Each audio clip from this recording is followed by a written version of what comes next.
on, fast is the way to drive.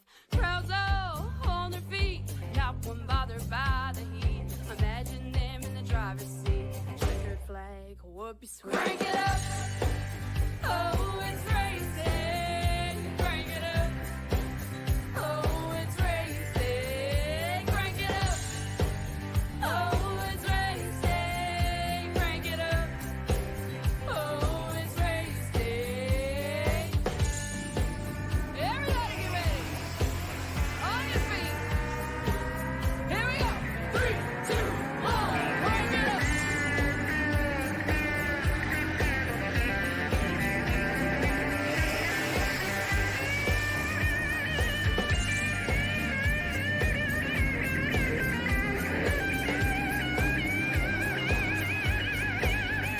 Crank it up. Oh, it's race day. Crank it up. Oh, it's race day. Crank it up. Oh, it's race day. Crank it up. Oh, it's race day. Crank it up. Oh, it's race day. Crank it up. Oh, it's race day. Crank it up. Oh, it's race day. Crank it up. Oh, it's race day. Crank it up.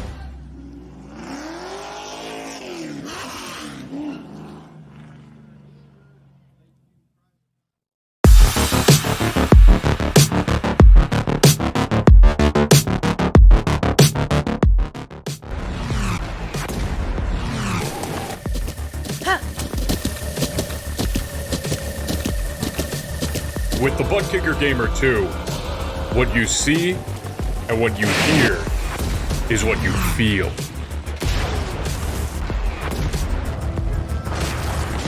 ButtKicker. The future is feeling.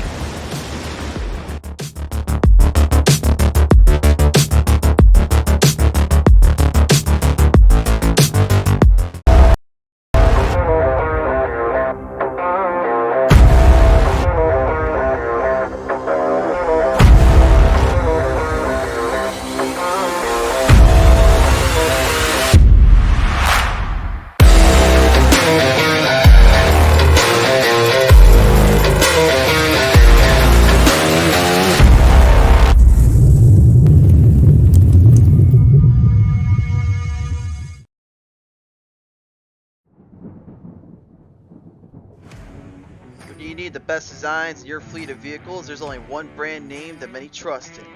One that makes every car pop out from the rest of the field, and that is Lightning Wrapz. Be sure to check us out on Facebook at Lightning Wrapz. Get yourself a vehicle unlike the rest. Lightning Wrapz, the most affordable designs made at your leisure.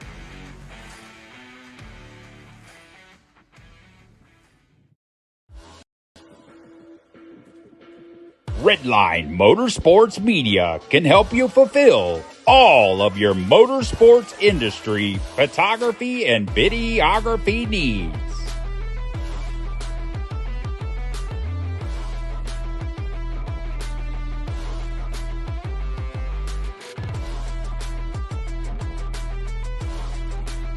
Contact Redline Motorsports Media, where everything we do is driven by you. We are the place where the toughest drivers will come to race from far and wide. But just who are we?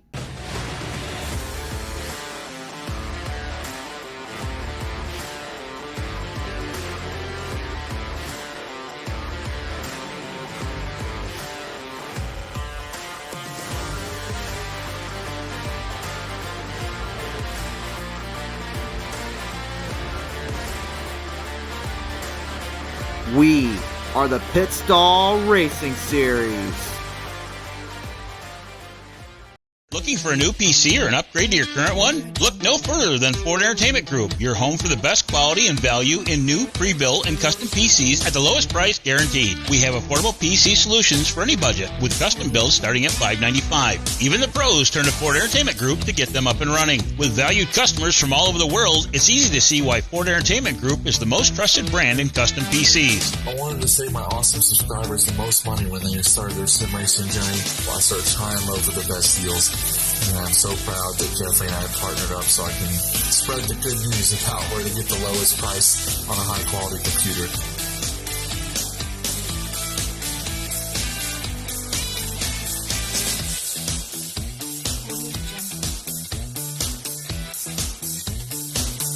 Feel confident when buying from us with the FEG Satisfaction Guarantee. Get yourself on track today by visiting us online at fegpc.net.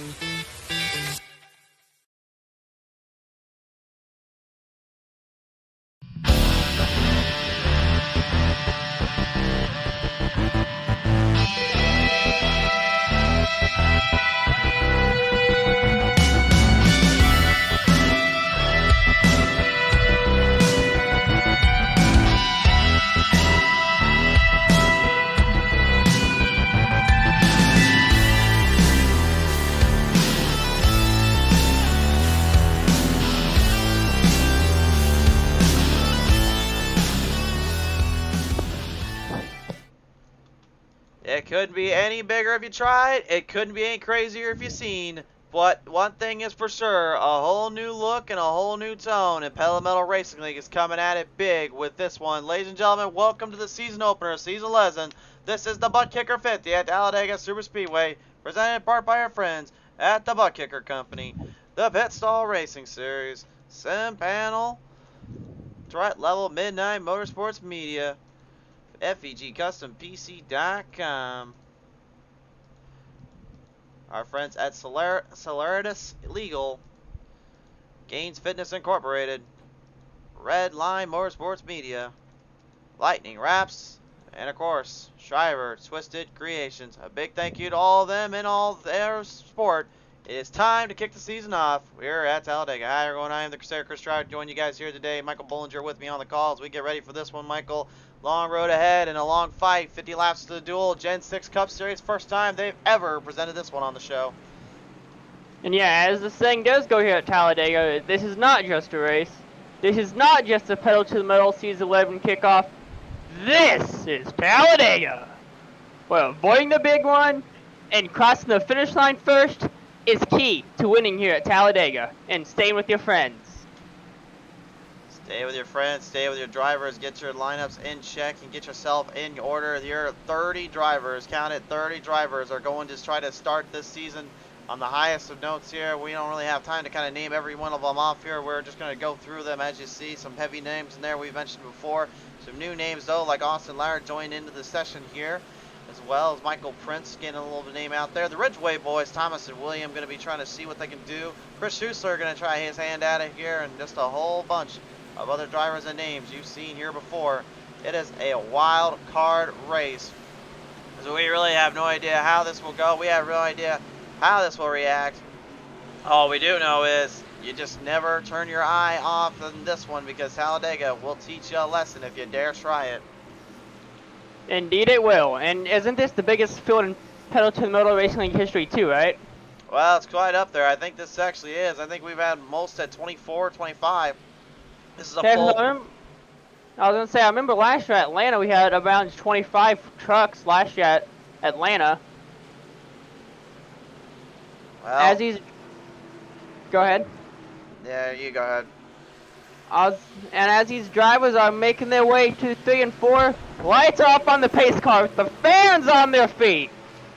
As the Toyota TRD Camry pulls down the pit lane. And once these drivers get into middle of the tri-oval, the pedal to the metal restart zone, we will be underway. Lie him down off to that front straightaway here. The ButtKicker starting zone sends our drivers down. Let the season begin. The stage break looking solid, but it will be 30 drivers going for broke to the starter 50 laps. 50 laps, the distance. As we have Ronnie Babb getting off to an early lead. I'm not surprised, honestly, out of the gate. He took the early lead out of the spotlight because, again, Babb's been known to take some real big risk on the plate tracks here. He's been known to pull up the victory lane circle and really get himself into that contention, as Robert Kahn to head down to the yellow line spot there. Doesn't want anything to do with the drivers in the mid-pack or on the back, so he wants to go back with the other field A lot of drivers hanging around back there, though. That's going to be a little bit of a cluster to get out around on that kind of side of the track. Well, the good part is, though, with them in the back like that, though, they'll have longer time to brake and avoid a wreck if one was to start in the middle of this track. As Corey Reed is now your race leader. Battling with Corey Stahl right now. 2x2 still, going through 1 and 2.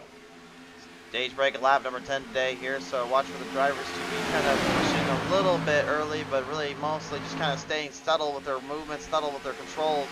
Not a whole lot of drivers, though, really, in my opinion, are going to be trying to do anything too crazy until really we get to the very edge of this series. So we'll see what kind of goes down and what kind of plays out for them on what these drivers can play out and what they can do in with this. But for now, anyway, I'm pretty impressed so far. They've kept it clean with 30 cars, and they've pretty much been kind of taking these Gen 6s a little easy here.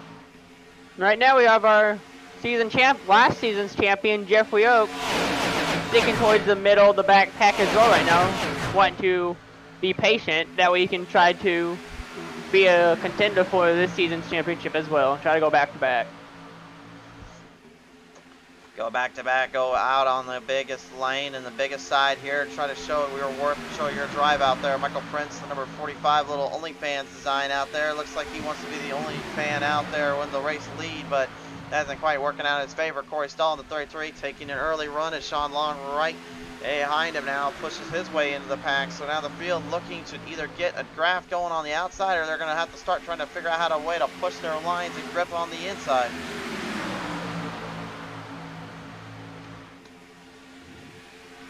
As right now, we have the pack starting to get separated a little now, with the 4-car lead pack starting to break a little from the rest of the pack, as we have the high line starting to lose ground on the front of the pack a little.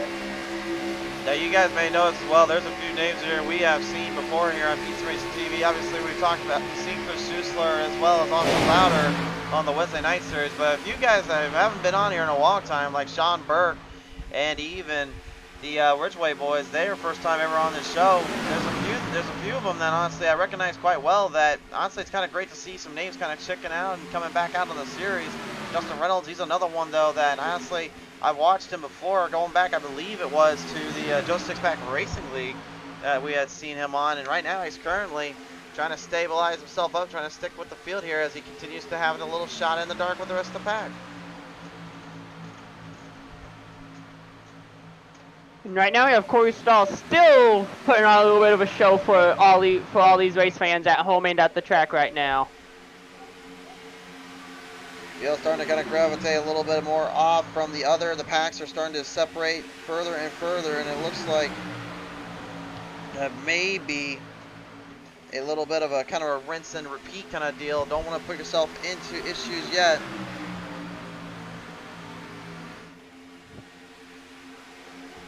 It looks like we have a little bit of three-wide action coming down to the tri-oval. Down that front straightaway now, leading for the lead. No packing gap there though. Corey Stahl taking the bottom. Wally Babb up on the high side, trying to get a run there, and I believe that was the number 4, Peyton Johnson. I believe his television debut here.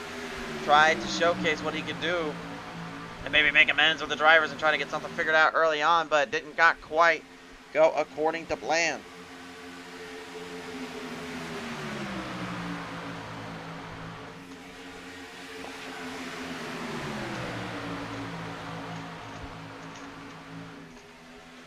And Johnson now high on the outside. Oh, a little gripped up there. Bobby Anderson kicking an old friend of his, and Wally Babb gave a little love tap with that corner panel down on the edge there and then forcing them right back up. One thing we're kind of need to mention though, because really I think it's going to kind of separate this field out later when we get past the stage break, is there's going to be a difference maker in terms of who saved the fuel, who tried to drive it hard off from the line, and then who was the drivers that look to try to make the most out of their equipment and out of their stuff, maybe a little too fast, a little too hard.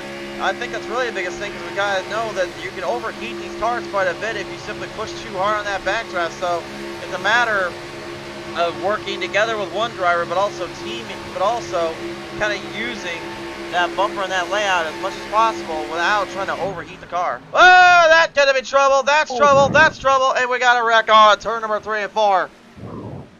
And it's the big one. The big one struck early. That gets my point about with those guys in the back of the field. As they saw it coming, they were able to slow down faster. Slow down faster and get themselves out of that mess. But let's see what happened with the Pizza Race TV Instant Replay. This one presented by Lightning Wrapz. Well, right up there, looks like Sean Burke and that 99 of Wally Bab was having a little bit of a playtime down there. Looked like maybe Burke was getting a little too aggressive. Bab kind of came up on him and gave him the old rub and nudge. We'll see one more time. We got another camera angle to kind of watch that from here. Watch carefully as he patrolled down. We'll see if Bab made the initial contact. I got the 7, or if it was the 7 that slowed up.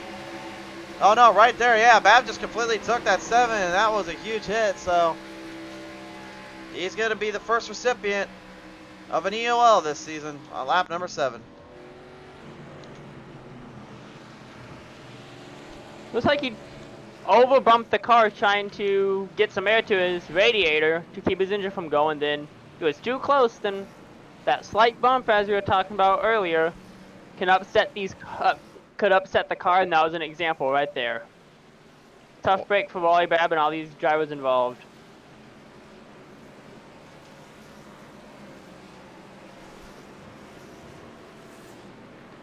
And pit lane's getting busy. Everyone's coming in.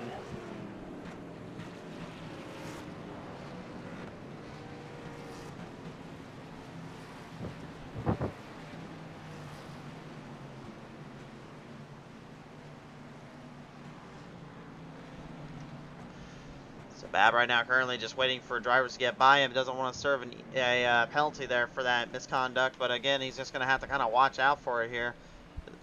Obviously, we know there's a lot of drivers that want to try to make or break their names out there, but there certainly is a lot of time to be doing that as well, so it's going to be interesting to see here, but for now anyway, those that decided to come on out and to come on down, they'll have their work here.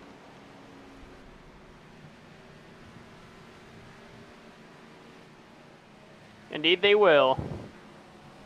Right, and I think this might have went ahead and been the stage break probably, but I'm not for sure. They might have went ahead and called that the stage break with how close it was. It might be. We'll have to see what happens down on the road side, but let's take a listen down on the track side here as we now listen to Bobby Anderson here on the call here. Bobby, man, talk about having to drive up their field and having to work around with some of these guys. What on earth is going through your mind as you're in with a huge field like this today? Man, it's going to be tough. It's wild up here. People changing lanes and just trying to hold their corners. It's not doing too well right now, getting back in these Gen 6s this year.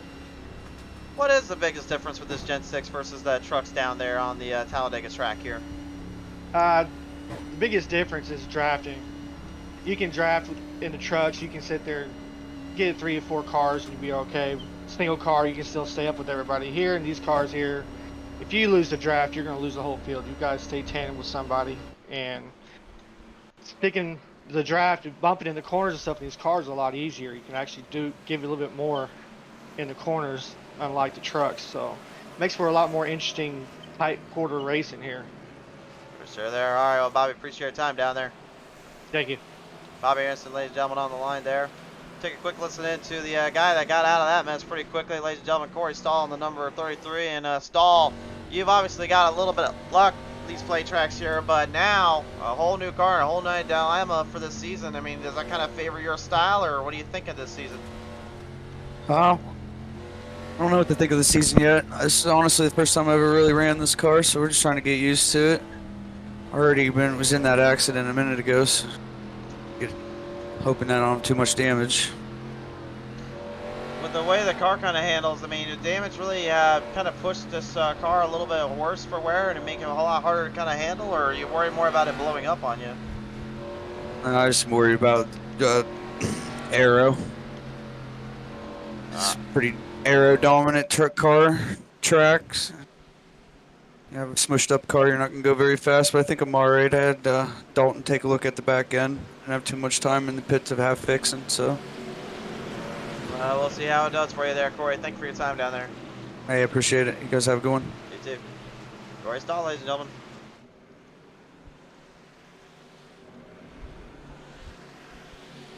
Whew, this has been an interesting race so far. It's only been at lap 10, and we're still not ready to go back green yet. We're getting closer, though.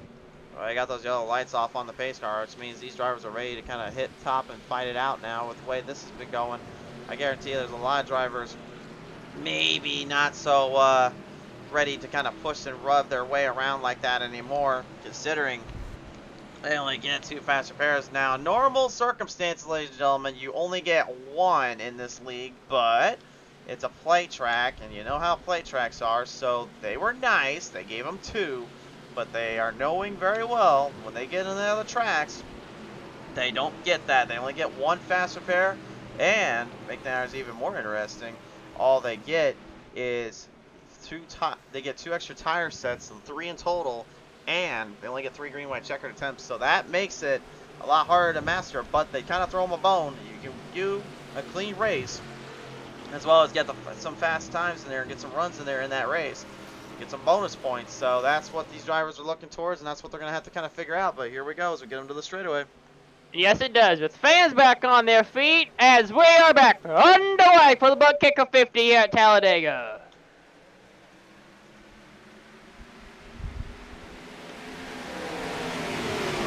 Dalton McKinney and Jordan Donnell fighting it out right now for the lead right now.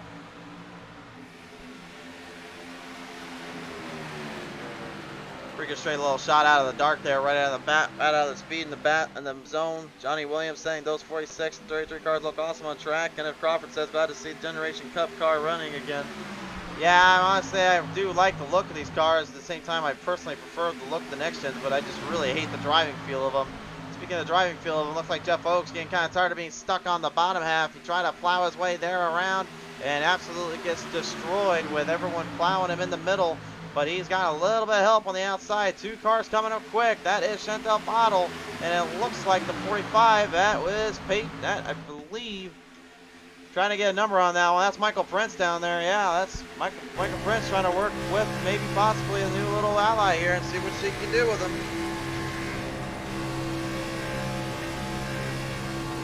And this isn't the normal packs that you guys are used to seeing at these plate races either. There's a whole lot different. Cars are not gonna draft as easy, so you can expect to see the packs separating out into 3 different groups, maybe even 4. Well, again, the biggest reason for that is they're trying to figure out what is the right strategy. Is it going to be go full bore and just hope that everyone makes a mistake going into pit road and you can get the run off them, or do you try to lay low, strategize the race out, and get the fuel at the right time in the right place? I mean, pushing along though, these cars obviously, they're going to make you work extremely hard just to get around and get any kind of momentum going and burrowing through. So it all comes down on that. As it does, we have Jeff Racky right now with Jeffrey Vickery pushing him right now on the low line. But we can't count out this high line yet, so they're starting to get grouped back up and starting to make a run for the front now as well. You know what's funny too is that old Vickery down there, that 51, he actually was literally not even in the beginning of this race. He actually was stuck down in pit road, but they got him out of there and they set him down on the track, and he said point blank to his crew, if that happens again, I swear I might be in for a long haul today, because I cannot afford to be back in the pack. I'm going to fight with this car on a track like this. This is going to be way too hard for me. Well, race fans, if you guys aren't familiar with Superspeedway racing, plate racing, the cars in the middle, and every car behind the car in the front of the line will be using less fuel than the car in the front, because they can run quarter to half throttle and still be keeping up with the cars in front of them, because they don't need to be going full throttle with for how drafting works. So as soon as the car in front of them moves away from them, they'll have to be going full throttle to keep the pace up. Jeff Racky right now, hard charger, 24 spots up. Meanwhile, back in the runs here, Sean Burke in the number 7. Earlier on, trying to push hard. Ended up getting flipped up there by the 99 of Wally Babb. Wally Babb been pretty consistently out of this mess for a moment, but now he is starting to slowly but surely kind of creep his way back into the 13th spot. finishing a race like this, though, I mean, 30 cars out on the field, the same track. I mean, the next time we got a big plate track coming up, that's like later in the season, past halfway almost. The next race, really, for these drivers, though, that will come up next week, of course, which we are heading down. I actually do not have that written in the calendar. I have the schedule up, and the calendar's not even written in yet. But where we're going next is old Atlanta, so not the run you're thinking of, the new one. This is literally the old pavement, the old slick and slined out pavement. Imagine what these cars will feel like down there. And trouble ensues right in the back here. Someone smacking the 5 and Poddle going for a ride. Trouble off of turn number 4. And caution is out.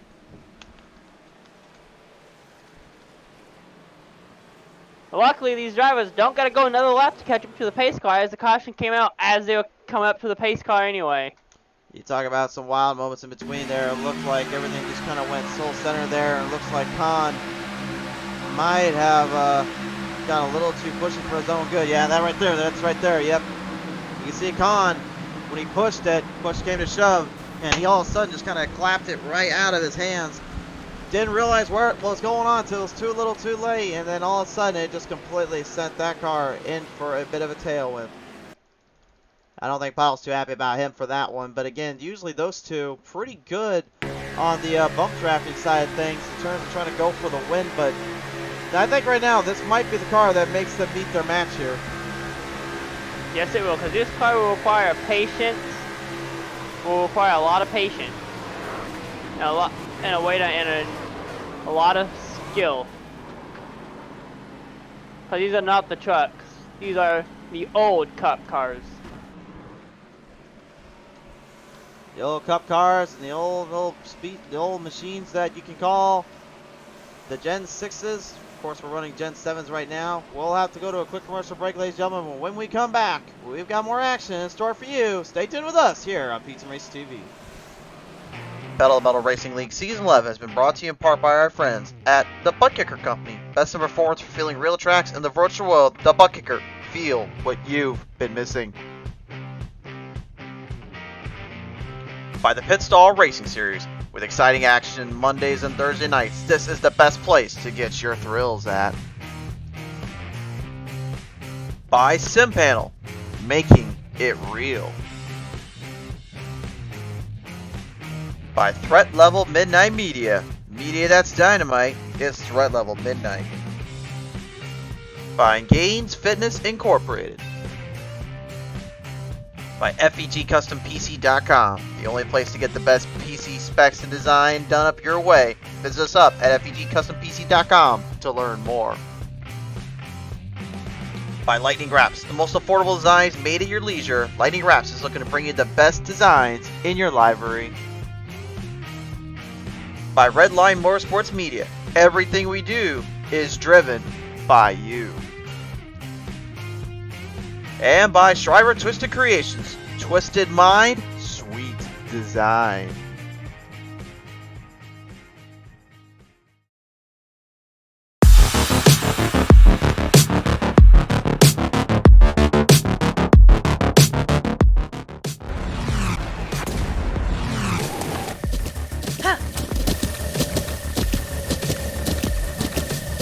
With the ButtKicker Gamer 2, what you see and what you hear is what you feel.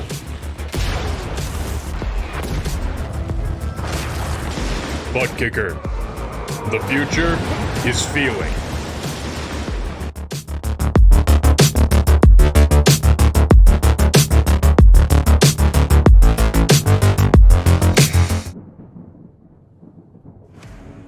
When you need the best designs in your fleet of vehicles, there's only one brand name that many trust in.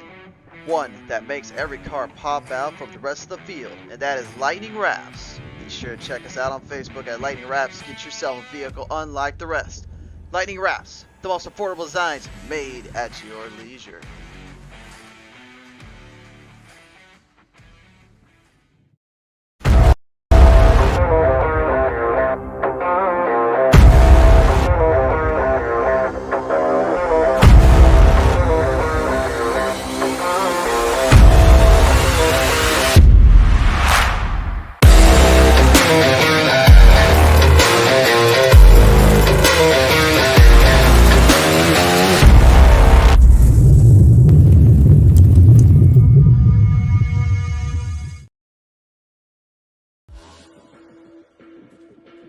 Redline Motorsports Media can help you fulfill all of your motorsports industry photography and videography needs.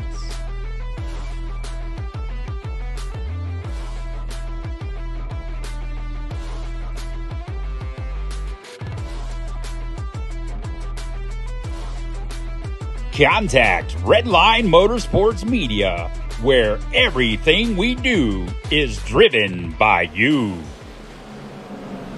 Hey, welcome back, ladies and gentlemen, live here on the Beats and Racing TV. Currently, after our little second caution of the day here, driver's probably a little bit less for wear on trying to make too many crazy moves here and getting a little too out of the ordinary, but nevertheless, feel going to have their hands full and their work cut out for them as they get lined back up in this one.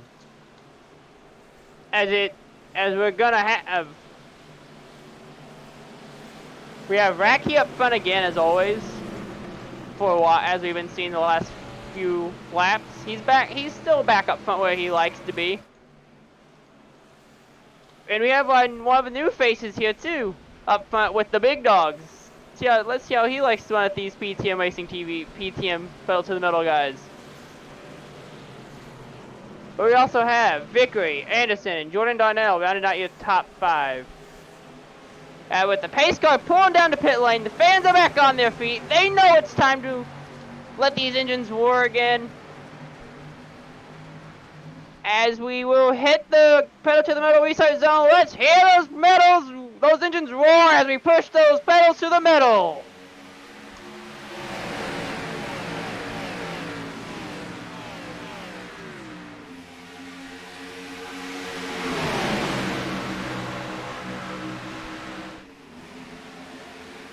Just a symphony of music and orchestra putting up on the cars right now. Drivers immediately driving their way off of the track and onto the side here, trying to build speed up and build as much power as they can. Pottle going down low, looking to stay out of trouble, looks like, for just a little bit. Doesn't want anything to do with that field up in the middle pack. Maybe also trying to find a different strategy line than everyone else is here. Well, it looks like after the incident she was involved in, she's wanting to stay back a little and save her car. Save her second fast repair, so she really needs it. So she blows an engine or something. Probably a smart idea if you ask me. I mean, you don't want to get yourself in any more of a mess than you already put into. But again, the damage and all that these cars face definitely can be a little bit harder to control, especially the longer this one goes. Austin Lauder boshed right on the 15th. Jordan Darnell just trying to get him moving, trying to get him going. But the field dictates who goes where and who goes when. And right now, Racky, Darnell, Anderson, and all of them mixing it up. Chris Schuessler, though, honestly, got to be pretty surprised about him. Schuessler's been using one of those guys that I kind of see struggle more on the other side of the tracks, but this time seems to be getting things figured out a little bit. As trouble ensues right off of turn number 3 and 4 again. Well, we may not have a whole field by the time this one's over with. We may not, and that's the risk we take, running big fields like this. Well, 30 cars to the distance, 30 cars on the track. What the heck happened here? Looking at it right here. I mean, that one's a little hard to tell. Looked like Prince was trying to go all the way in there. And Ratke kind of just clipped him there off that little turn. That's a hard one to tell. We'll go back to the replay here. I think, honestly, though, both drivers may be at fault for this one. We'll take another look at it, though. See if we can get a good look here at Ratke. See how much opening there was for the 45.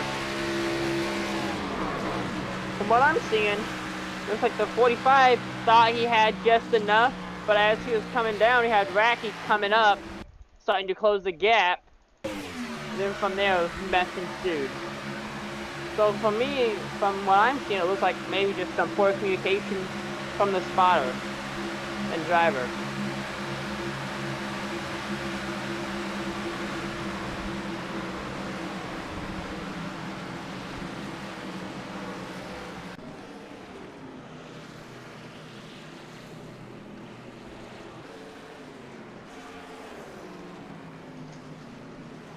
Hard to really say, but yeah, I think honestly the way it's going to go, I think it'll be the 3 and the 45 that are going to take this one, but they got to wait till they get out of pit road. From what the officials are saying, they got to get them at least dealt with there, so it'll be just a second. You may see a little black screen coming up on our end here, folks, because the officials told me not to let them see anything that we're doing on their end there. Yes, the officials are literally right beside us, so they said we got to black screen us if they're going to be right beside us here, so.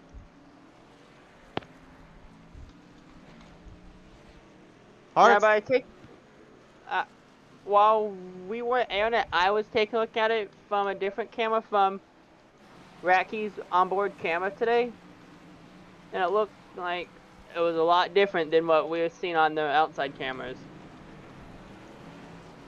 But still a little bit of poor communication between driver and spotter, but race officials make their call. We're just here to call the race as we see it. Well, honestly, the way I'm hearing it from the officials is they had thought that it basically was more or less kind of a dilemma where the number 3 had time to kind of back off from it, but the 45 as well had a chance to kind of get out of that mess, and when both drivers decided not to, it ended up kind of costing both of them, so that will put them in the back of the pack here, and that's what they're going to be told here, so yeah, that's what they're going to do here. Hard to say on that one, but yeah, that's what they're going to go for. And guess who's back up front as well? Back in towards the front of the pack. The rattlesnake working his way back up front now too, after starting in the back. Yeah, but Con, honestly, the biggest thing with him is, again, I feel like this car might be either his equalizer or it could be his worst nightmare, because again, this thing is going to absolutely throw him for a bit of a hound and a bit of a shoot here and make things that much more difficult for him to hang on to. Again, for a multitude of reasons, you just cannot be pushing that hard and pushing that limit and think that it will work out in your favor. It's going to be interesting to see, though. Yes, it will.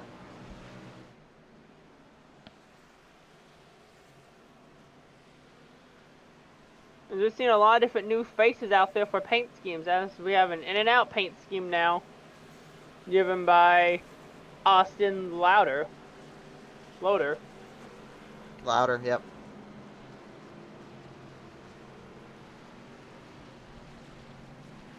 We have Khan in his signature Freightliner scheme, as you guys have seen that in the trucks here with the trucks. We also have a Twisted Tea paint scheme out there too. But this paint scheme I've been seeing in practice, which I kind of like, is a 03 of Thomas Woodray. Taking it back to old Dale Sr. Yeah, whatever, you're going to do a track at it too. Why not Talladega? This is probably the best track that you could do it at, other than maybe Daytona. So, Thomas Ridgway, though, man, I got to believe so far what I'm seeing. Only start qualified 5th, currently in the 9th spot. Hanging in there for what he's doing on the start. William Ridgway, 8 spots up. Kind of making a little bit of a charge up there, the old 39. Definitely with a interesting paint scheme, I will say, too. I don't know what on earth is going on with that one, but hey, whatever floats his boat, I guess. It's a Superspeedway. He's rocking the number 03, so why not throw it back to the Intimidator while you're doing it? I'm not talking about Thomas down there. I'm talking the 39 of William. Oh yeah, I've seen that game too. That's a pretty interesting one. Yeah, he just now seen it. I've seen it for a few minutes. I was just wanting to talk about. I was about to start talking about that one too, as you took the words right out of my mouth. With lights off on the pace car, we're ready to go back green. Drivers exiting 3 and 4, heading into the tri-oval, which means fans are back on their feet. They know it's showtime. As soon as these drivers get back to the pedal to metal restart zone, they'll be ready to push the pedal to the metal yet again. With the race fans waving these drivers on by, as pedals are down to the metal. We are back underway here at Talladega.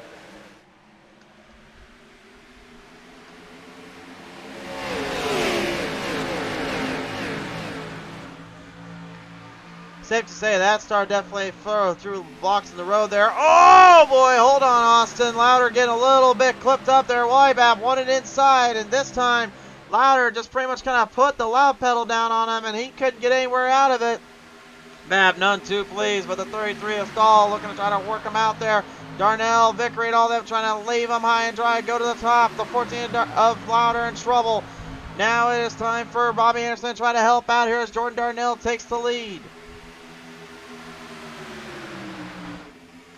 We also can't be counting out Walibab either in the 99, or any of these, or Bobby Anderson, Corey Stahl, Thomas Ridgway. We can't be counting any of these drivers out, or the Old Oak even. If they've seen a plate race, anything can happen. All I can say is when they get done with this plate race, I hope they realize that they're going to be in for a real rough drive the next couple of races, because they're not going to have friends no more. It will be basically whoever can survive and whoever can get out of the messes that comes from the heavy action, the heavy speeds, like old Atlanta and even a few other tracks we've not been to yet before in Petaluma Racing League, such as a famed track you may have known it, Darlington Raceway, is now on the schedule.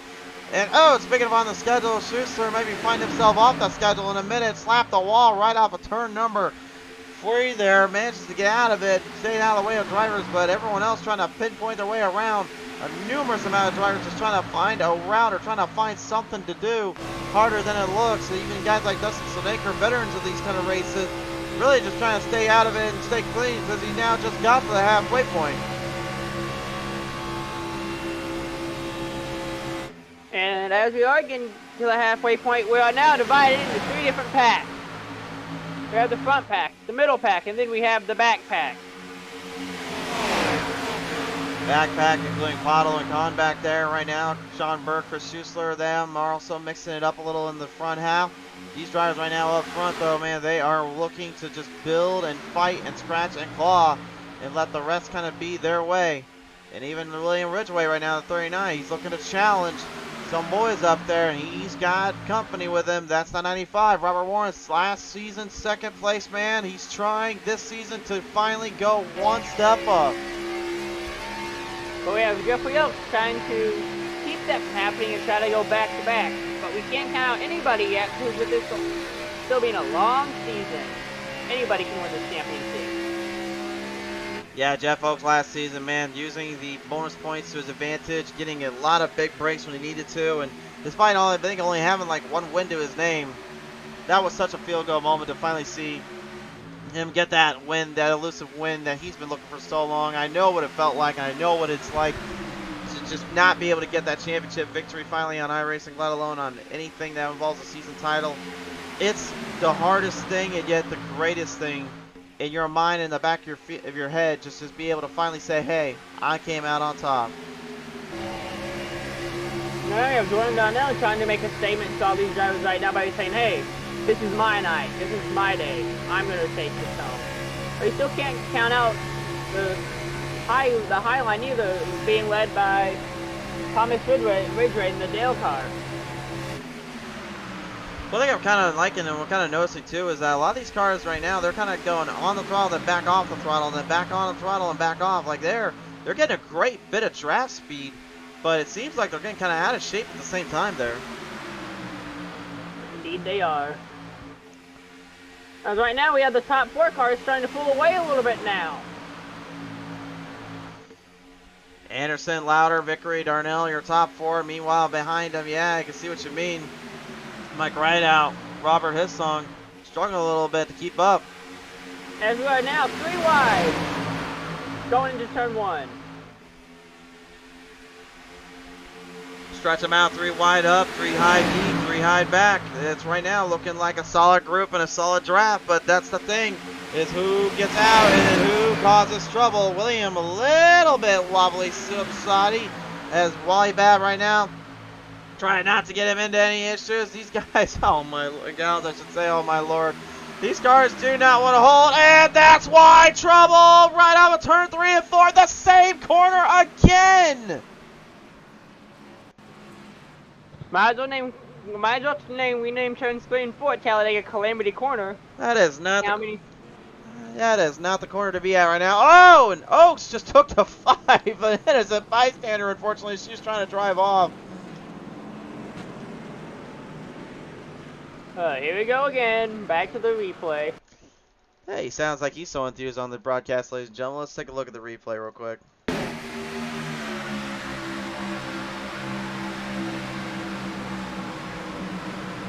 Well, kind of hard to tell from that angle. We'll see another. We'll look at another look at it here. It looks like to me there was a couple factors involved, and just like what we saw earlier, right here you see Oaks gets a big push here, but then he gets tapped there by the 33 of Corey Stahl.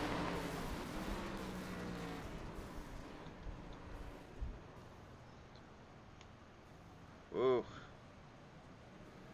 Oof, yeah, this one's a little tough to judge, honestly. Oh, I just seen the 5 there. Bottle coming right into frame there. We'll take one more look at it. I think we're going to get back to the chopper cam here. Let's see if we can get another look at it. See, Oaks here pushes it around a little too much. Yeah, you see, pushed in pretty good there on the, I think that might have been the 95 of Robert Warren's. And then Stahl kind of collecting the calamity of it. There on lap number 29. Yeah, that one's a little tricky to decide there, but we'll go to a commercial break, ladies and gentlemen. We'll be right back after that one here.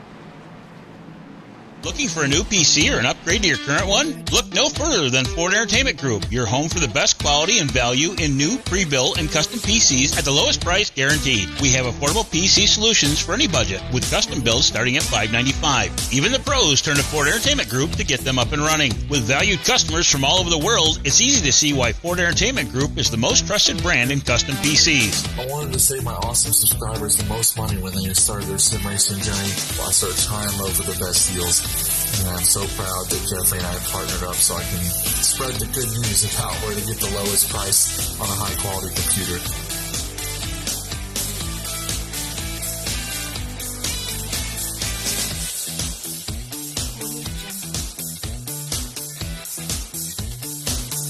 Feel confident when buying from us with the FEG Satisfaction Guarantee. Get yourself on track today by visiting us online at fegpc.net. We are the place where the toughest drivers will come to race from far and wide. But just who are we?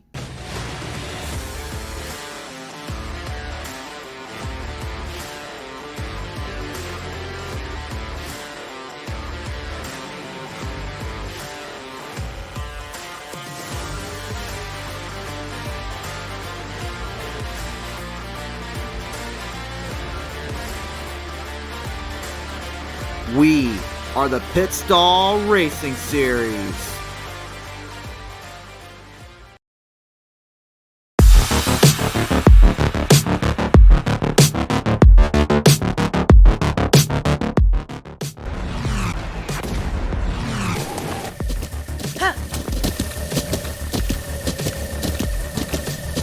With the ButtKicker Gamer 2, what you see and what you hear is what you feel.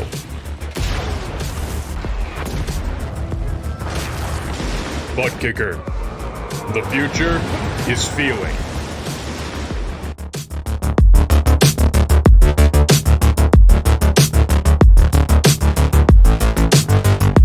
Alright, well, welcome back, ladies and gentlemen, live right now. The 20 and the 33 getting the initial call. They will be given the EOL for that one, so bit of a tough break there and a dilemma there for them, unfortunately, but as they say in the rules, you cause that wreck, cause the trouble, you gotta go to the back of the back. And lights are up on the pace car too, which means race fans, one more lap, one more time before we go green, this time by. Like I say, it's been an interesting season 11 kickoff. What do you think? Well, I'd say honestly these drivers are about as crazy and as wild as they get, but hey, then again we're in Talladega, so I think Alabama's having their way today with this one.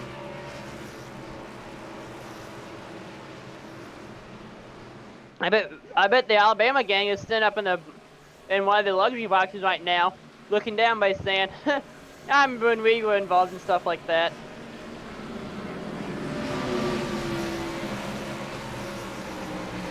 I'm Gainz, Red Farmer, Davey, and Donnie Allison. The old Alabama gang living on in the up on the Great Plains and the great raceways up ahead of us. We sure miss them, and we sure miss seeing them around. Of course, we've lost many of the greats too soon or too early in our days. But yeah, that was one thing I was always told about motorsports and racing growing up, was that if you want to get into it, you're pretty much a dead man walking eventually in these things. But hey, that's the thing about racing. They enjoy it too much, and they love to do it. Why not go out and do what you love? That's what I was always taught. So I'm glad I'm still be able to part of this community and be able to race with these guys too when I can from time to time. It's certainly a special feeling in my heart. Most Colin says, let's let it go, baby, number 28. So, Melissa, thanks for tuning on in here today. Actually, no, those three are still alive. They did the Grand Marshal for the Geico 500 this year that I was at. They're set up in one of these luxury boxes right now. I bet he's probably enjoying it a little bit with Richard Petty up there, too, as you get set for the green. Yeah, they are. And race fans, pedals are back down to the metal as we're back underway at Talladega for the ButtKicker 50.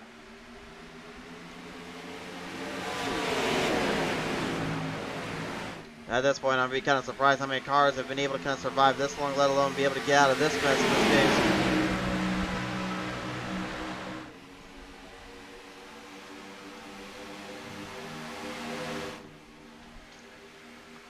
I agree.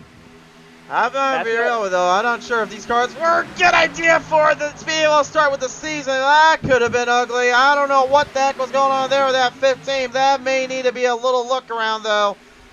That one looked a little suspicious. That was under the yellow line on that 15 machine. We'll go to the replay real quick here.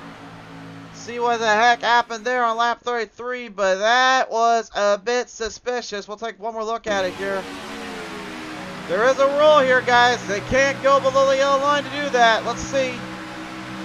He's got a left tire down. Hoffer kind of got tripped up there. That one's a little interesting to say the least. The officials will make a judgment call on that one later on because they're going to let him race it. But yeah, I don't know. That was a bit aggressive if you ask me. I saw on the camera, it looked like he tried coming back up into the line, but what he didn't get up. He didn't get clear. He thought he was clear, but that car came down to the line he was going to take over. Then from there, that's what it looked like started it. But race officials have all replays, and they'll be able to review it later and make the appropriate call for before next week.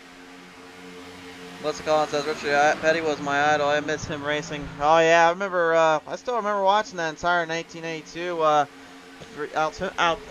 Race at Atlanta there, the championship race, his final race, and of course that climactic battle there for the final championship race there for those guys. 6 drivers feasibly going in for a title that day. One of them comes out and just so happens to be, in my opinion, one of the greatest underdog stories ever come to light in the form of Alan Kulwicki. So, and crazy enough to believe there too that Jeff Gordon made his initial cup start on that race too there, Michael. Never knew about that, because my generation had just a little bit of Dell Jr., Chase Elliott, Rowdy, and a few of today's drivers, and had a little bit of Gordon too. I grew up in the racing-wise. I actually started figuring out NASCAR in about 07. I've already told the story before, but I watched the Daytona 500 all the way through. It was the first race in NASCAR I ever watched all the way through, and I saw one of my favorite drivers these days, Mark Martin, and one of my other favorites, Kevin Harvick, just go straight to the line side by side in one of the most climactic sequences while everything else behind was just absolutely insane. And I just remember talking about that with my friends for months on end. It was still one of the most crazy things I've ever seen in my life. That's kind of what got me hooked as a fan. So we all have some racing stories out there, but that's probably the only way they were going to get me into NASCAR, honestly, because I'm more of a dirt track kind of boy. In mine, I just like the thought of watching that every year, right after the Super Bowl. Of it being one of the most iconic races in America, besides the Indianapolis 500. Those are the only 2 races I liked watching. Then I started playing NASCAR Heat 5, which got me hooked on NASCAR. So then, towards the very end of the 2021 season, when it came to the playoffs, the Texas State at Atlanta, That's what got me starting to watch NASCAR. I didn't know who I wanted to root for, so after I started watching that car and I found that Kyle Busch with the M&M's car, I started getting hooked on NASCAR with him. So I become a fan of Rowdy Nation ever since. I never really got into.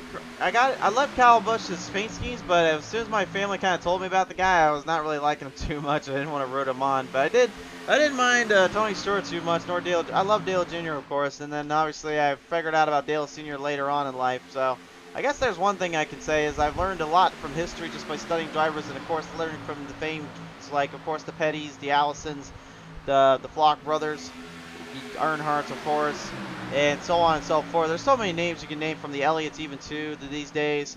There's a lot of drivers out there anymore. And the Busch boys. And the Busch brothers, yep. Well, I guess soon to be Busch boys, because Brexton's tearing it up down on the short track, and can't wait to see what he can do down the road. Same with Carl Larson and Harvick's kids. Neither can I. It's already been announced that when Braxton Busch is when he turns 16, him and Kyle Busch are going to share a racetrack until Braxton Busch turns 18. He's old enough to drive on all the tracks. Certainly be pretty cool to watch, but right now, we probably should get back to calling the actual action right now. We've got 12 laps left to go. But maybe their story kind of chilled them out a little bit. Maybe the actual these drivers are starting to realize maybe tearing up our cars was not such a bright idea there after all. As it looks like Oaks decides to go ahead and take it to the garage, as he decides his car is too much damaged and he decides to take it to the garage and load up.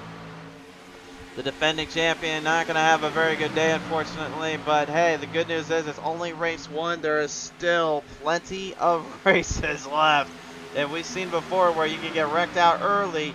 You got 30 car plus field. I mean, you literally are going to be firing every single week just trying to hope to make top 5s, top 10s.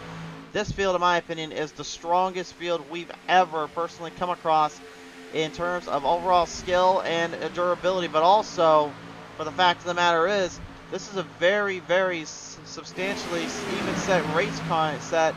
So I'm hoping what we get out of it in the future is going to be more of this kind of harder racing and more stylized racing, but not so much the pure aggression and wrecking each other out. I'm hoping that gets kind of cleared out by next week, as Old Atlanta will have them a new one, and they only get one fast repair. So and right now lap traffic up ahead here, I believe that could be a bit of trouble there for these drivers, as it looks like one of them going up to the top side. Can't quite get a number on that one. That is the number 12, Shane Ledoux. So Ledoux getting out of the way of the rest of the field, just trying to punch laps down and hope for a breakthrough here.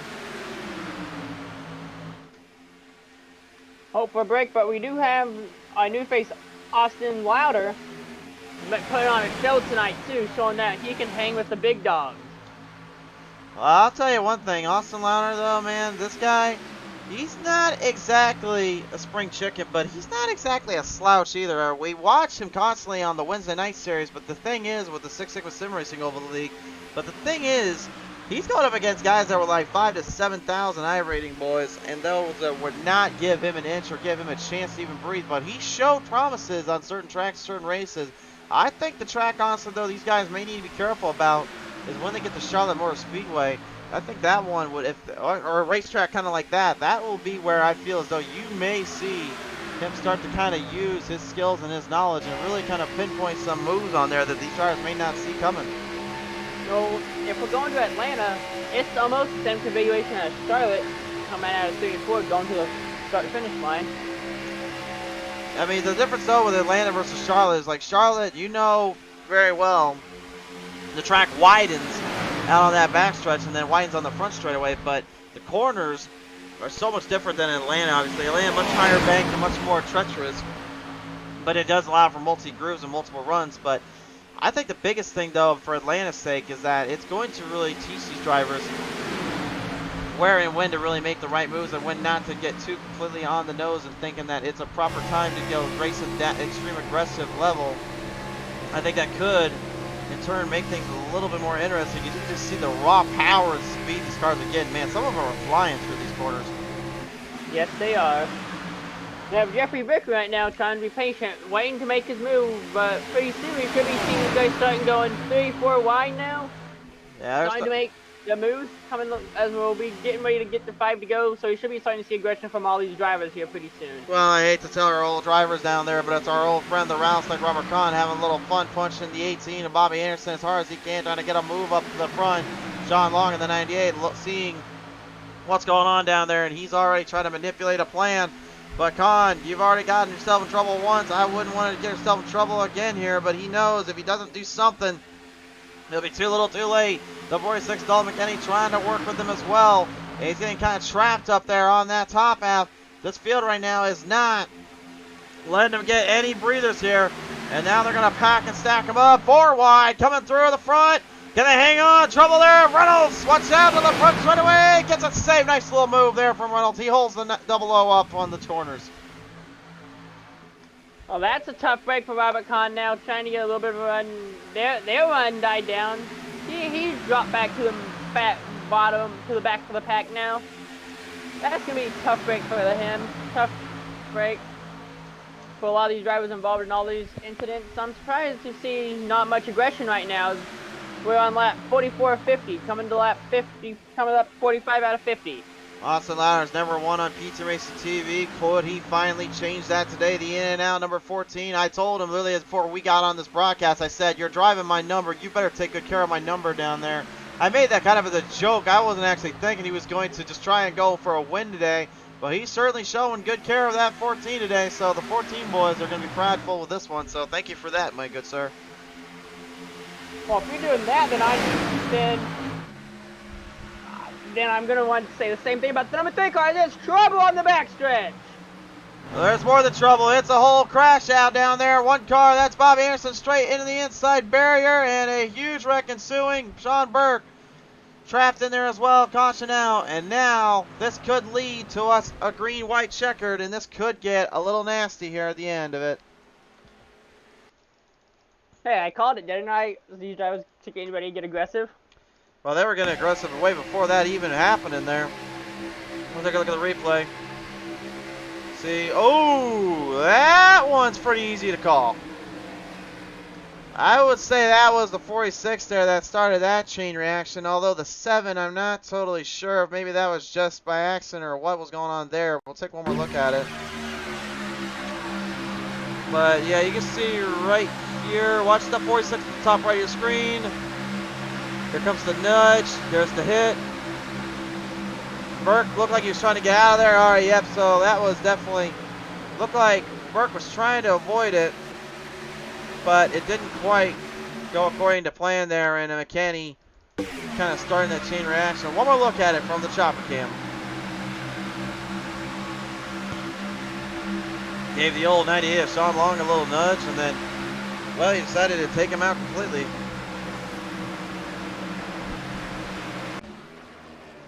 That's if anything, I was going to say, if anything, we might get the green flag around lap 58, lap 59.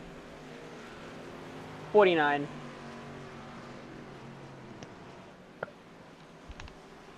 But if we do take the green flag on lap 49, that would mean green, white, checkered. But if we take it on lap 48, it will not count for the green, white, checkered tips because we have not gotten to lap 50 yet. Or correct me if I'm wrong on that. I'll tell you in just a second. Right now, currently we're just currently getting a lot of messages from the officials, and they're trying to review everything out before we get too crazy with this here. So.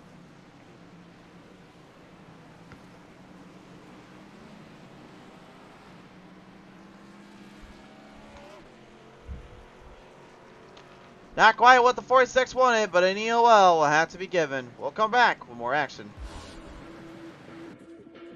Redline Motorsports Media can help you fulfill all of your motorsports industry photography and videography needs.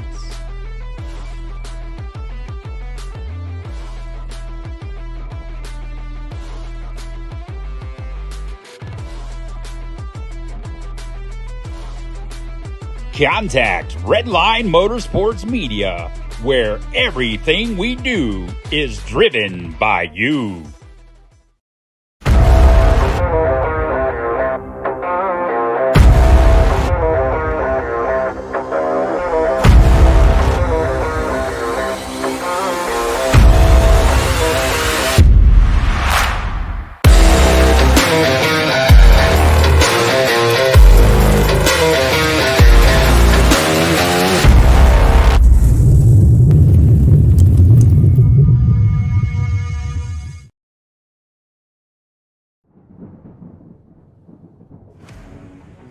need the best designs in your fleet of vehicles, there's only one brand name that many trust in.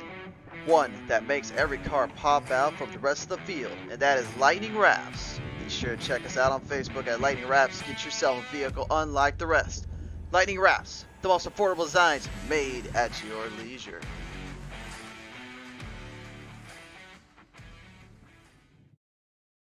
We are the place where the toughest drivers will come to race from far and wide. But just who are we?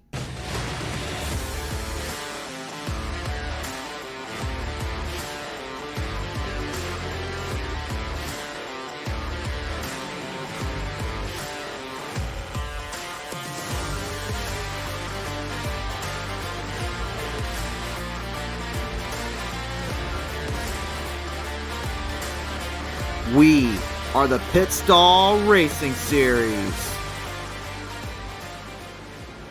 Alright, well, ladies and gentlemen, welcome back. Right now, we're getting set for a final lap shootout here. This probably couldn't be any crazier of a Gen 6 race if you try, but thinking it is Talladega, so what else do you expect?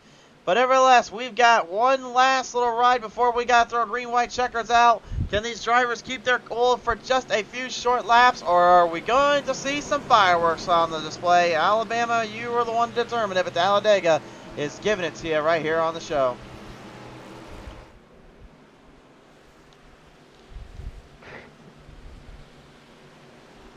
So technically, we're getting 4 green-white checker attempts instead of 3. We have a possible chance of 4 instead of 3. The way it's setting up right now. But with the lights off on the pace car, fans are on their feet, waiting for these cars to get through turns 3 and 4. Still got a bit of a ways to get through 3 and 4 there. Right now, Chris Schuessler going to try something very risky here, and honestly, I give him credit where credit's due. It's worth a look, but I don't know if this is going to work out, honestly, or not. These drivers know one thing is for certain, though. If they don't try to make a move now, they could be in for the long haul. It's all on them. Thomas Ridgway in the 0-3 looking to try to pull a Dale Sr. on all of them. Schuessler as the hard charger. He started 29th. He wants to go to victory lane. Is he going to get in his first Cup Series start here in the Pedal Metal Racing League? We're about to find out as they line him up, double him up, and set him down the green. I'll take the reins from this one, Michael, because we're going straight to the front. It's a green-white checkered attempt coming up. 2 laps to go to the line. The ButtKicker restart zone sets him up down in the field. Green's out. Can Schuessler do the unthinkable and pull off the upset?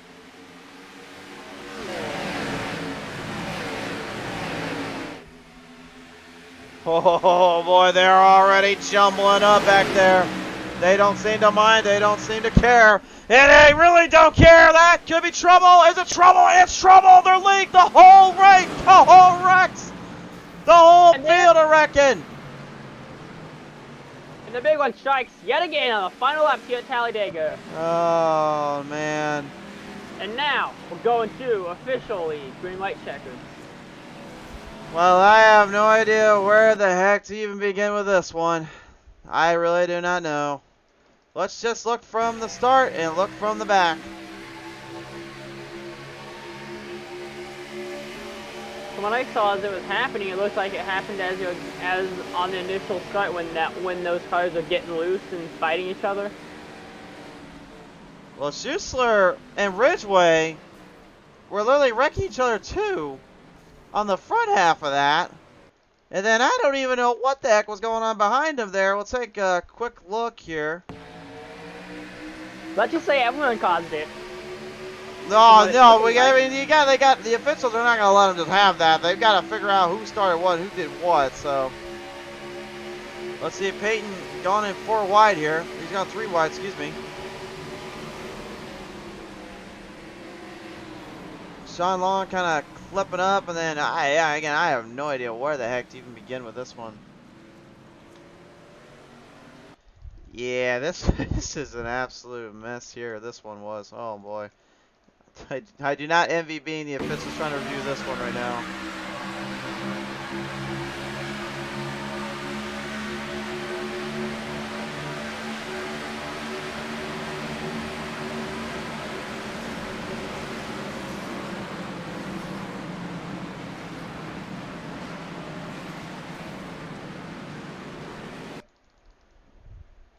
Well,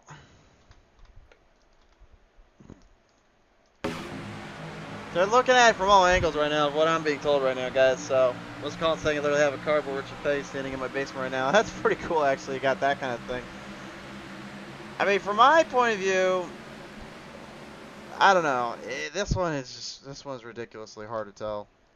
Because it looks like, it's hard to tell if the 51 of Vickery came down a little and squeezed him.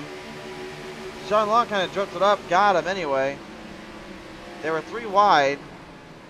So, and then up front again, there's that mess. So, yeah, I don't know. I'd say one that will probably have to be be used on post race probably, the post race review. Well, they're gonna judge as the 4 and the 98 for that one.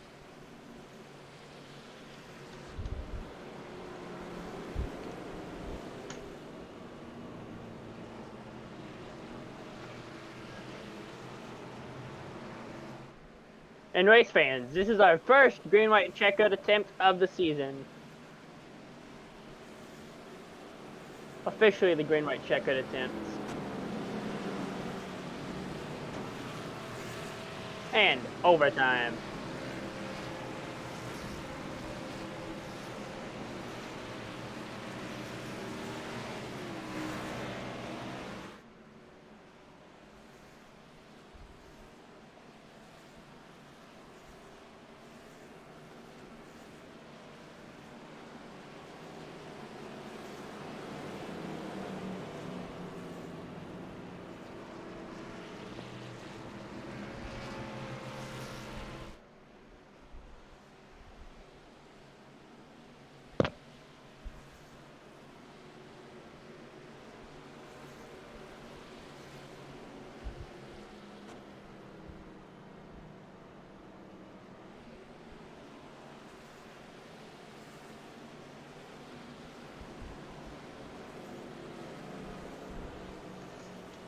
All I can say is Talladega has definitely been absolute chaos, and right about now I feel like I'm in Bowman Gray Stadium all over again here, the way this is going.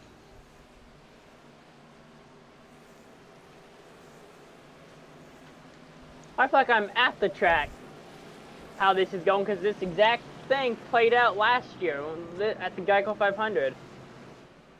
We had a caution, we restarted with 2 to go. Chastain caused a wreck, went into overtime. Then another wreck happened. Logano wrecked out. Then we went to the initial. Then we went to overtime. Then Chastain started the wreck. Then they ended the race under caution with Bubba Wallace and Logano and Blaney starting a wreck.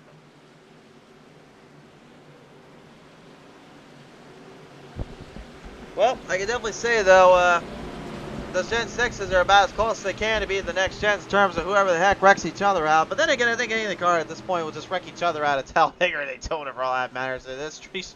You can get the tracks figured out and you can love them for all you want, but when you got wrecks like this, that's when it just gets nasty. But credit where credit's due to this field that stuck around. We have 28 drivers right now still in the championship hunt. Or the championship hunt, I'm already losing it. The race win hunt here.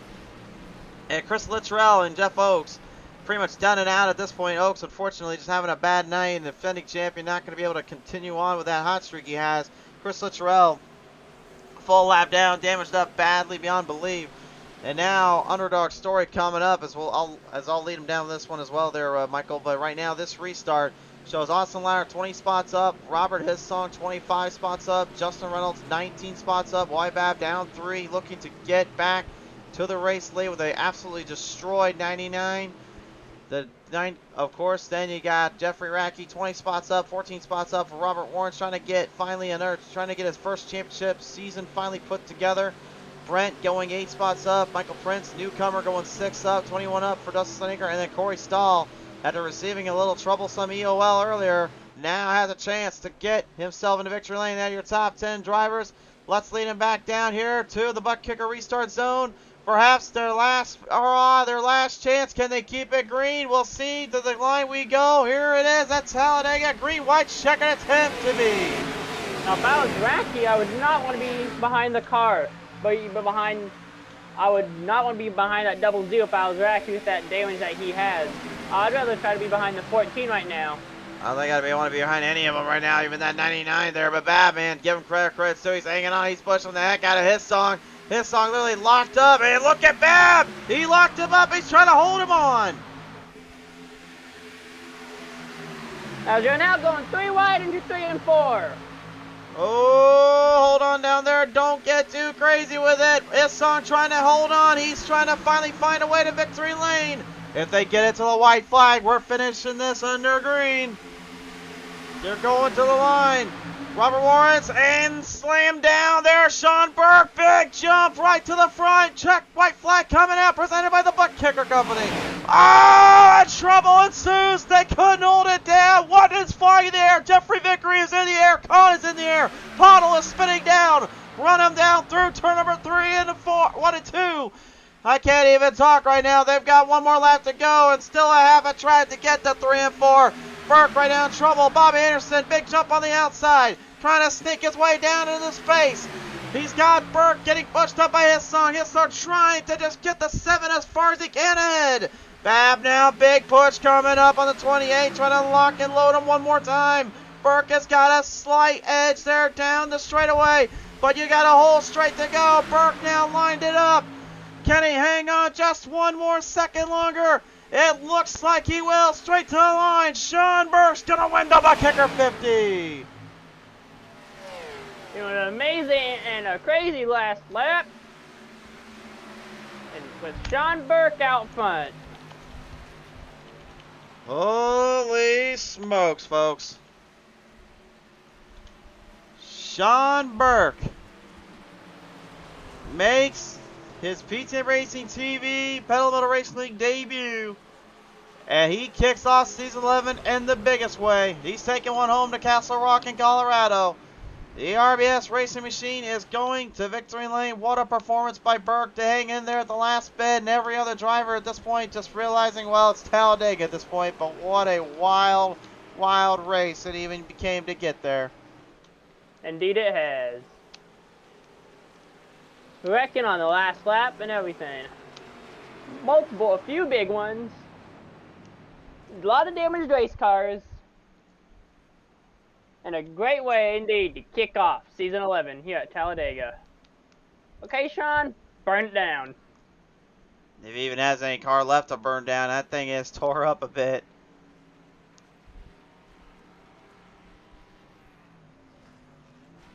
There we go. There it is. He's going to try and get the real Tree 7 going.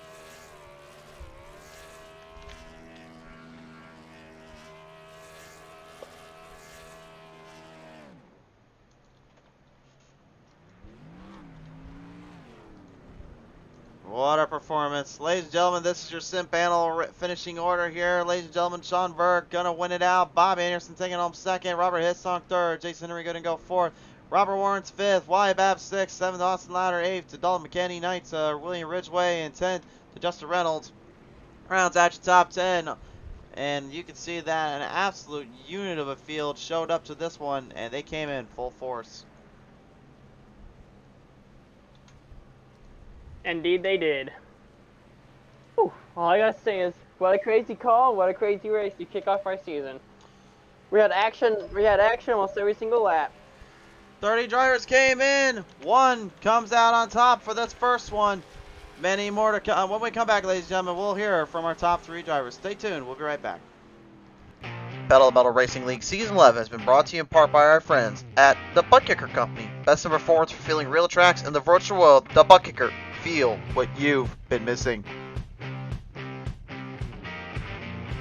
By the Pit Stall Racing Series. With exciting action Mondays and Thursday nights, this is the best place to get your thrills at. By Sim Panel, making it real. By Threat Level Midnight Media. Media that's dynamite is Threat Level Midnight. By Gainz Fitness Inc. By FEGCustomPC.com, the only place to get the best PC specs and design done up your way. Visit us up at FEGCustomPC.com to learn more. By Lightning Wrapz, the most affordable designs made at your leisure. Lightning Wrapz is looking to bring you the best designs in your library. By Redline Motorsports Media, everything we do is driven by you. And by Shriver Twisted Creations, Twisted Mind, Sweet Design.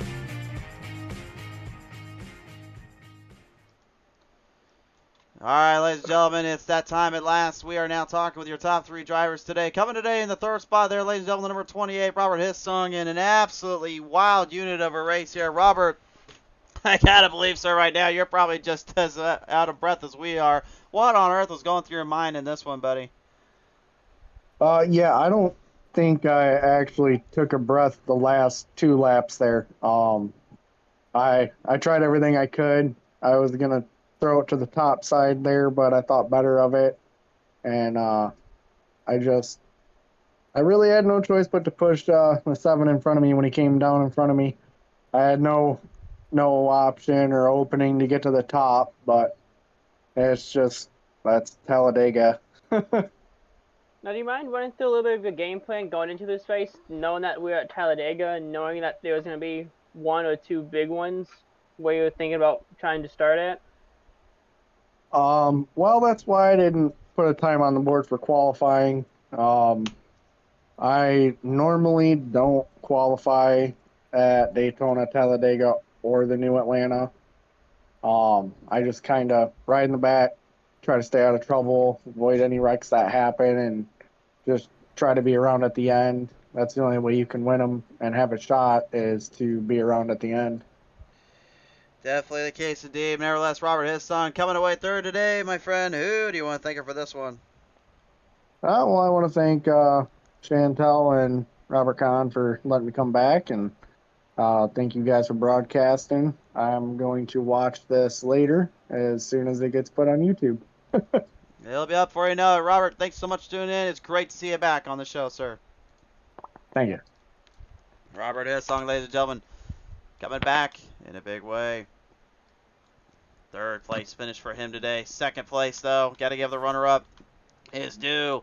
Bobby Anderson having a solid day today. And Bobby, congratulations on that. But, man, talk about having to push a little bit of luck once in a while there and having to hang on. Man, you seem like in these plate races, you're always hanging around there and looking for that speed. But, I mean, is this kind of a championship starting point for you this season again?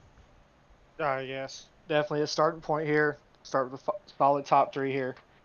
These points are going to be close like they were last season, so every point counts, every position counts. So good starting position here, starting race. So hopefully it's plenty more to come this way this season.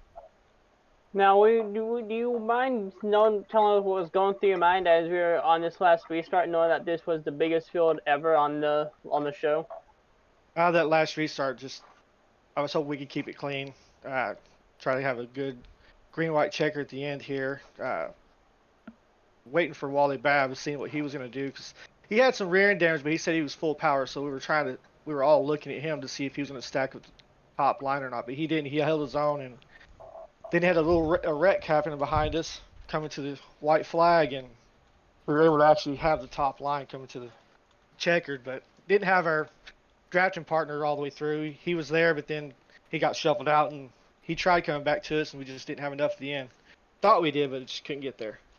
For sure there. Well, man, hey, you're going to come away 2nd place today. Who do you want to thank for this one? Thanks SimLab, PTM, you guys for putting this on. My sponsors, 213 Simware, ButtKicker, TLM Media, Bad Designs, making the fast hot rod tonight.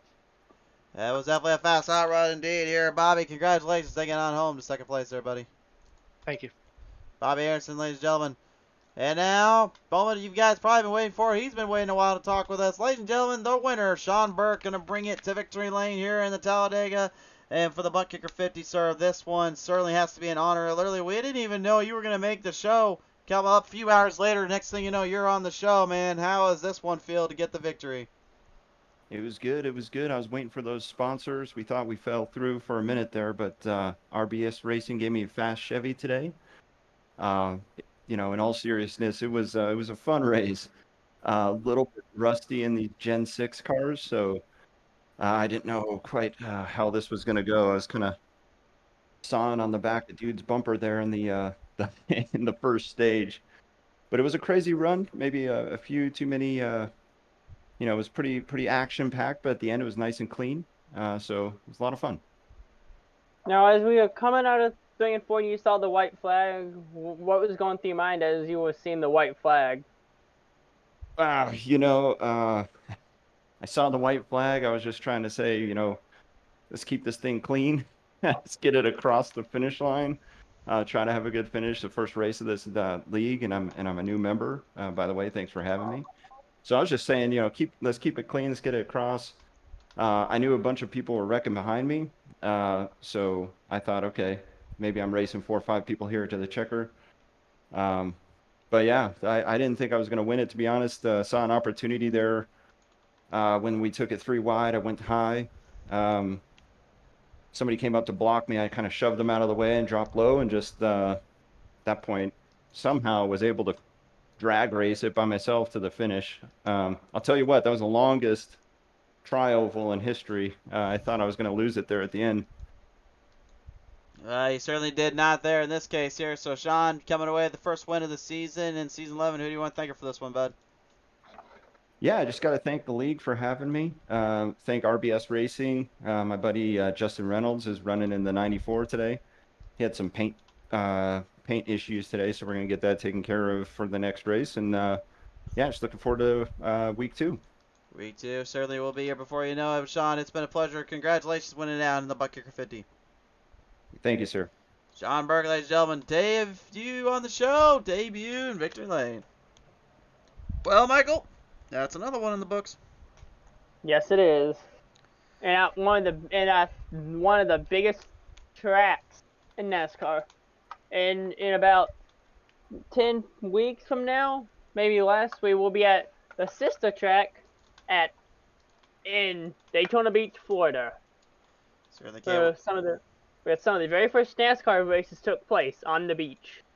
Yes, indeed. Well, it was a pleasure to call with you again today, buddy, but we are going to sign this one off here. Congratulations to our winner, Sean Burke, and our top 3 finishers, everyone that raced tonight. Thanks again to the ButtKicker Company, of course, for their support. The Pit Stall Racing Series, Sim Panel as well for their support. Threat Level Midnight Media, FEGCustomPC.com, Celeratus Legal PLLC, Gainz Fitness Inc, Redline Motorsports Media, Lightning Wrapz, and of course Shriver Twisted Creations for all that they do. Everyone on the show, thank you so much for your support, fans and friends alike. We're in Old Atlanta next week. We'll see you guys Wednesday night, if not beforehand. See you then.